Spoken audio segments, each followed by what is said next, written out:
Como es habitual a esta hora aquí en Mega Noticias, 3 de la tarde, nos vamos de lleno a nuestra mesa de análisis. Le doy la bienvenida a Juan Salgado, investigador senior del World Justice Project. ¿Qué tal, Juan? ¿Cómo estás? Gusto en saludarte. Muy bien, buenas tardes, saludos y saludos a la audiencia. Igualmente está con nosotros Jeremías Zúñiga Mezano, presidente de Comunidades Seguras en Veracruz. ¿Qué tal, Jeremías? Gracias por estar con nosotros. Buenas tardes, Alberto, Juan, un saludo a todo el auditorio de Mega Noticias. Creo, Juan y Jeremías, que el tema nos lo pusieron facilito. Corrupción en los ministerios públicos. ¿Hay corrupción en los ministerios públicos, Jeremías? ¿Ya se está erradicando? ¿Ya se acabó esa etapa? Bueno, hay que señalar que sí se ha logrado avanzar en el tema de los fiscales, anteriormente conocidos como ministerios públicos, hoy fiscales en sus diferentes categorías, y sí se ha logrado avanzar porque el nuevo sistema de justicia penal, que ya no es tan nuevo, pero obliga a un mejor actuar por parte de las policías y los fiscales. Incluso en los primeros meses y años de la implementación de este sistema de justicia oral, pues la mayoría de los juicios los ganaban los abogados defensores privados. Esto en razón de que faltaba capacitación a muchos fiscales, no integraban correctamente las carpetas de investigación y cuando se presentaban ante los jueces, estos otorgaban la libertad, no porque la persona sea inocente, sino porque había una mala integración de la carpeta de investigación, los informes policíacos o la recabación de pruebas no se había hecho correctamente y esto provocaba que el juez tuviera que dejar en libertad a las personas. Desde luego, sigue habiendo un problema fundamental y que lo hacen en muchos casos con una intención que es no incrementar el índice de delitos. ¿Esto qué implica? Todavía el ciudadano ve como un obstáculo el presentar una denuncia. Se siguen pidiendo una serie de requisitos que en muchas ocasiones no se logran obtener. Por ejemplo, si a una persona sufre de un robo en su casa, habitación, y no cuenta con los documentos que acredite la propiedad de algunos bienes muebles, lo que provoca es que desista de presentar la denuncia. Y esto sigue siendo un obstáculo, o algunas fiscalías en el país no cuentan con hojas, inclusive tienen los ciudadanos que hacer alguna aportación extraordinaria que se denominaría corrupción, aunque no es una dádiva directa para el funcionario, sino que es para que le puedan tomar su propia declaración. Entonces esto sigue obstaculizando porque hay algo en el cociente del ciudadano de decir voy a perder tiempo, voy a perder dinero, y al final la estadística señala que solo 1 de cada 100 delitos llega a una sentencia. Sí, es terrible esto, Juan Salgado.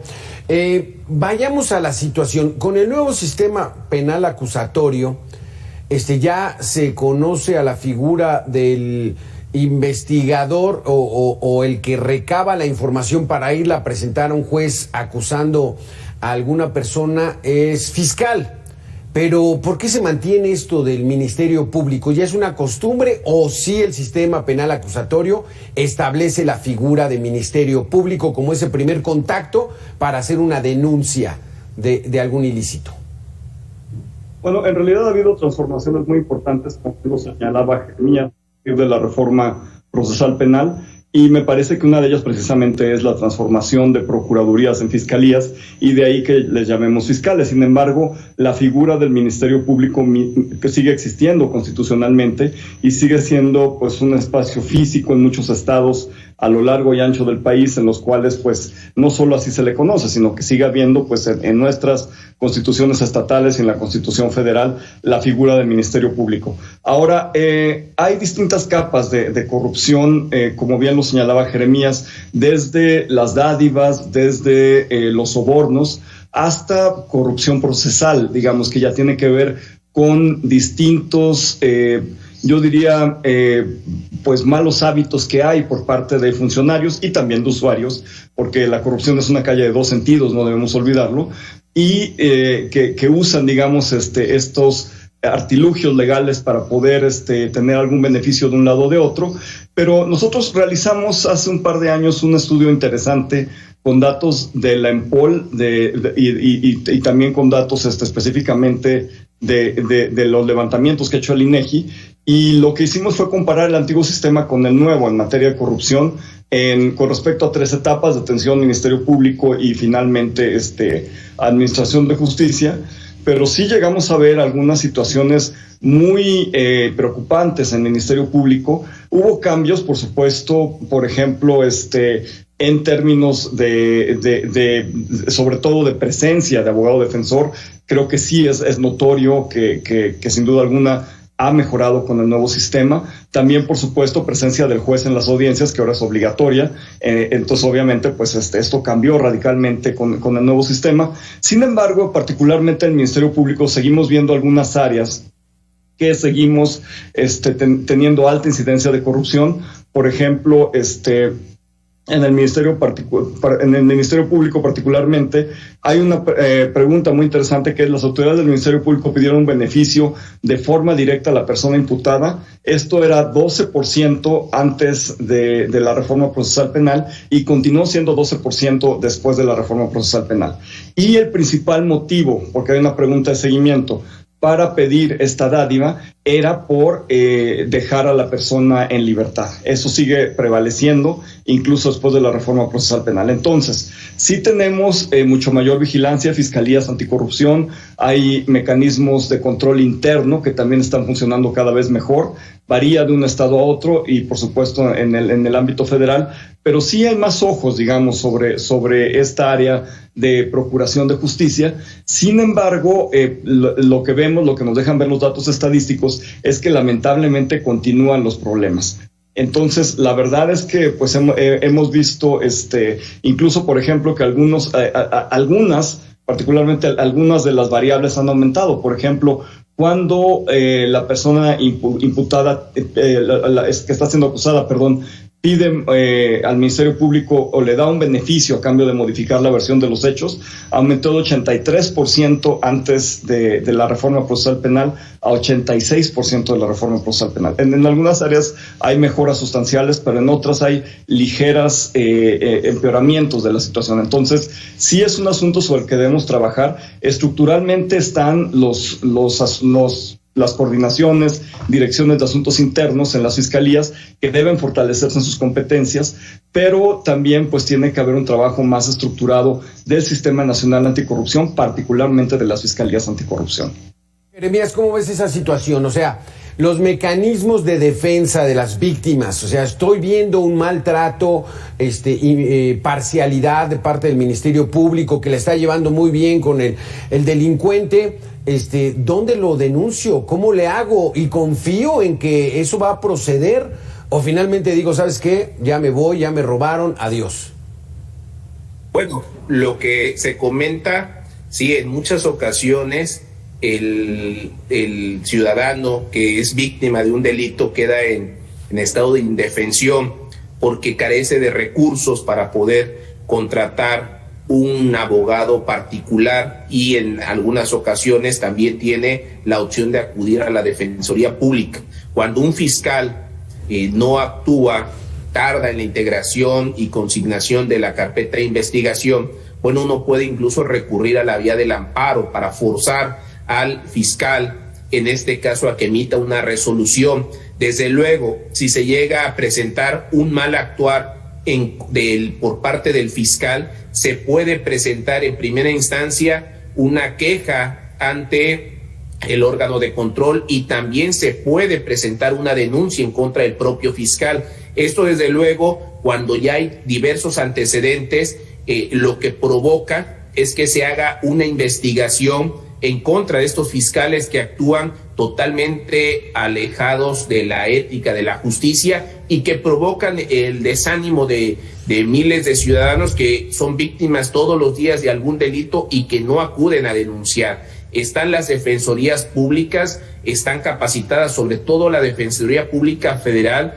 creo que son de las más capacitadas, y sus defensas, desde luego, por la capacitación constante, benefician a los ciudadanos. En el caso de las defensorías estatales, la problemática que tienen es que hay un exceso de carga de trabajo. No hay los defensores de oficio suficientes para poder atender a las víctimas, pero mi mayor recomendación es: hay que invertir nuestro tiempo y nuestro dinero en denunciar. ¿Por qué? Si no lo hacemos, lo que provoca es que las cosas no cambien. Mientras que no estemos dispuestos a denunciar, a invertir ese tiempo para que las cosas cambien, de lo contrario no va a pasar nada. Porque ellos al final, si únicamente reciben al año alrededor de un número N de denuncias y de esas denuncias que reciben logran consignar la mayoría de las carpetas, bueno, pues los órganos de control dicen que ese fiscal es eficiente, es eficaz. Pero si uno denuncia y denuncia y denuncia, al final ellos tienen una temporalidad para ya sea consignar la carpeta de investigación, archivarla por falta de elementos o declarar no procedente. Pero en la medida que haya más denuncias, se va a lograr impulsar un cambio real en los sistemas de procuración de justicia, que es el principal obstáculo para que haya justicia para el ciudadano. El siguiente nivel, bueno, ya es la impartición de justicia, que es el sistema judicial, del poder judicial, ya sea estatal o federal, pero el primer contacto que van a enfrentar los ciudadanos que son víctimas de un delito es acudir a una fiscalía y presentar la denuncia. Y esto, desafortunadamente, en algunos delitos, como son los de delitos contra la libertad sexual, muchos de estos delitos las víctimas son revictimizadas porque no hay las áreas acondicionadas para tomar las declaraciones, para darles la atención psicológica que marca la propia ley como derecho de las víctimas, y esto lo que provoca es que las personas decidan no presentarse a denunciar. Aquí en esta situación sería el ideal, Jeremías, que la gente tuviera esa voluntad para darle el tiempo suficiente, el dinero que se requiera para poner en manos de la justicia y de los sistemas de procuración de justicia su caso. Pero luego vemos, Juan Salgado, situaciones como la de Devani allá en Monterrey, donde vemos que la fiscalía hizo un desaseo tremendo de un caso público del que todo el mundo estaba tratando de informarse y estar atento, y entonces pues así como se logra la confianza, Juan. Sí, es correcto. Creo que el caso de Devani precisamente es uno de los más lamentables en términos de todo lo que funcionó mal, no solo en un proceso de investigación, sino en un proceso de procuración de justicia y de atención a víctimas. Creo que es paradigmático en términos de todas las irregularidades en el sistema de justicia penal en este país, y nos deja ver esto. En este momento me encuentro en Surinam, que es un país del que no hablamos mucho en México, pero precisamente estoy estudiando tanto la parte de persecución penal como la parte de los juzgados, la parte de los jueces, y es bien interesante que acá se procesa por separado lo civil de lo penal. Hay una institución que es una fiscalía que lleva lo civil y hay otra institución que se dedica exclusivamente a persecución penal. Pero en la parte civil hay un mecanismo de control interno que hace precisamente lo que no se hace en México. A partir del aprendizaje de los casos, obtener información para prevenir la corrupción. ¿Qué significa esto?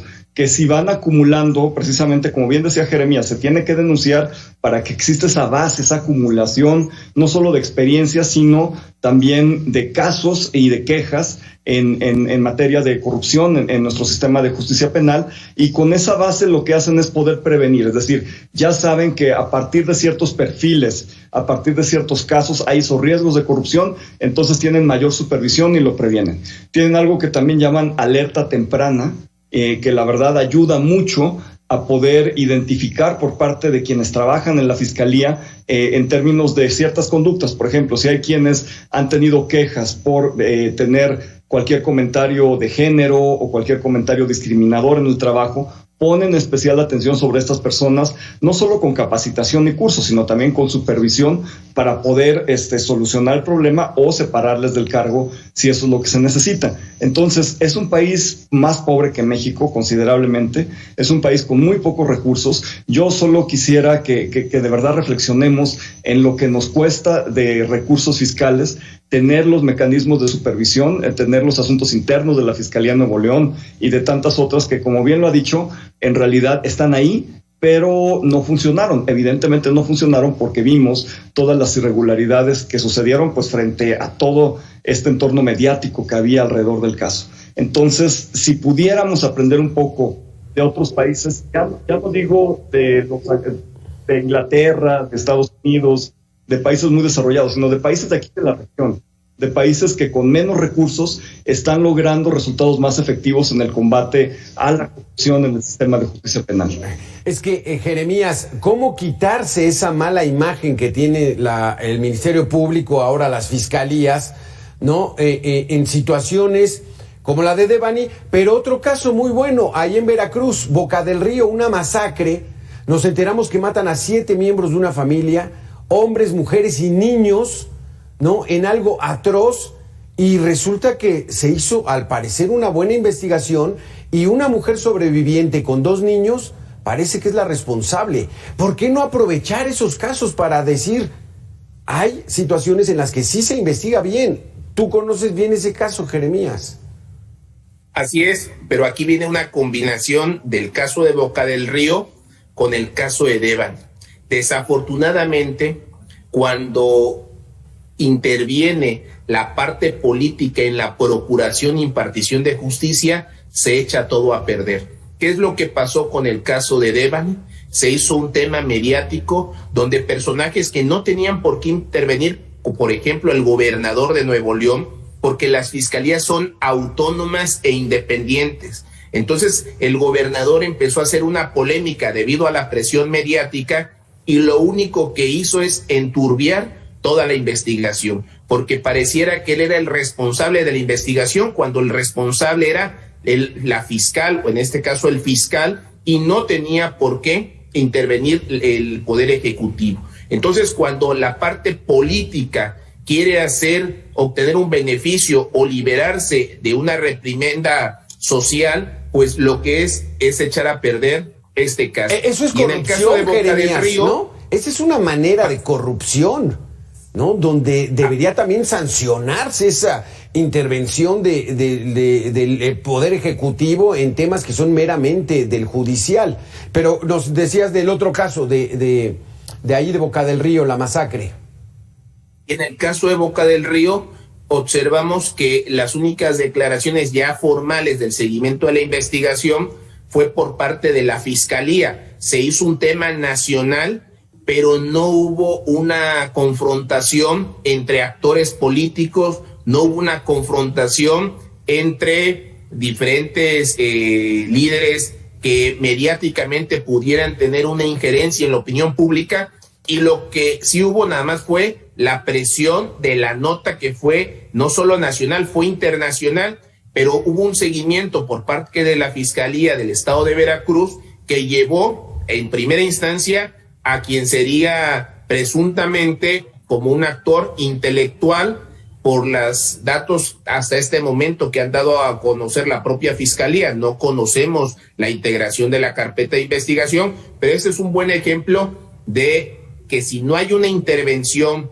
de los actores políticos, pueden dejar hacer y se debe dejar hacer su trabajo a las fiscalías. Recordemos que en este país las fiscalías son autónomas. ¿Y qué es lo que sucede? Bueno, el gran problema que hemos tenido en este país, por lo menos en los últimos 30 años, o por lo menos del sexenio de Foxa para acá, es que todos, absolutamente todos los actores políticos que quieren ser candidatos utilizan la política electoral en materia de seguridad, de procuración e impartición de justicia, y lo único que provocan es que hagan turbios los trabajos de la Fiscalía, del propio Poder Judicial, porque todos señalan temas de corrupción, temas de impunidad, y una vez que llegan al poder no pasa nada.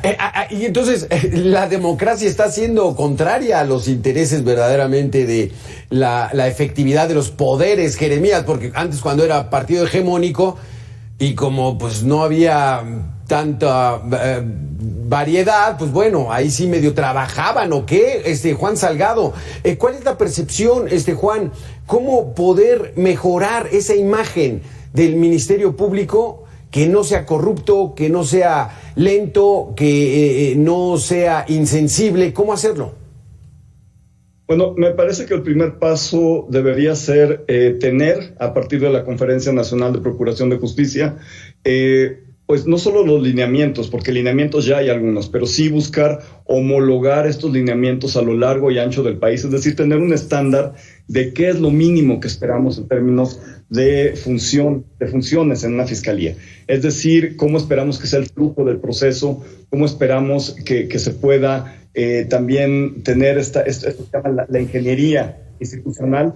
Y creo que ese es el primer paso, o sea, que haya una voluntad desde la federación y sobre todo también en proceso de co-construcción con las autoridades estatales, de verdaderamente tener lineamientos, estándares, indicadores mínimos de desempeño que nos permitan como ciudadanía conocer realmente qué tanto se están desviando de la norma, porque la corrupción también la podemos entender como desviación de la norma. Y en ese sentido, pues sí, cuando estamos fuera de ella, pues estamos corrompiéndonos, ¿no? Entonces, creo que lo que primero que tenemos que hacer es establecer esos estándares, y eso requiere pues trabajo de grupos académicos, de abogados y abogadas litigantes, de sociedad civil, junto con fiscales, para poder tener estos lineamientos. A partir de ello, se tiene que hacer también, y esto es trabajo de quienes son responsables de asuntos internos de las fiscalías anticorrupción, se tiene que hacer pública la información, es decir, se nos tiene que decir cómo se está comportando mes con mes cada una de las fiscalías, para que así nosotros podamos saber si vamos a confiar o no. Nos están diciendo del mes 1 al mes 5 ha mejorado 30% la fiscalía en efectividad, tiene objetivo temporal, qué sé yo, los indicadores que se nos ocurran, pues yo puedo decir, bueno, creo que puedo ir empezando a confiar en esta fiscalía estatal. Y lo contrario, si nos están diciendo los indicadores van para abajo, pues entonces yo ya también de manera muy informada puedo decir, no tengo por qué confiar en esta fiscalía porque está saliendo mal en estos indicadores. Sí, aquí nos queda claro, y creo que es parte del resumen en el que llegamos Juan Salgado, Jeremías Zúñiga: los políticos tienen que quitar las manos del Poder Judicial, respetar la autonomía, el legislativo, el ejecutivo, el judicial, y que entonces no haya esta injerencia, porque politizándose los casos, adiós, va a resolverse como le convenga al político en turno. Muchísimas gracias, Juan Salgado, Jeremías Zúñiga, por haber estado con nosotros. Gracias, Alberto, por la invitación. Un saludo también a Juan. Igualmente.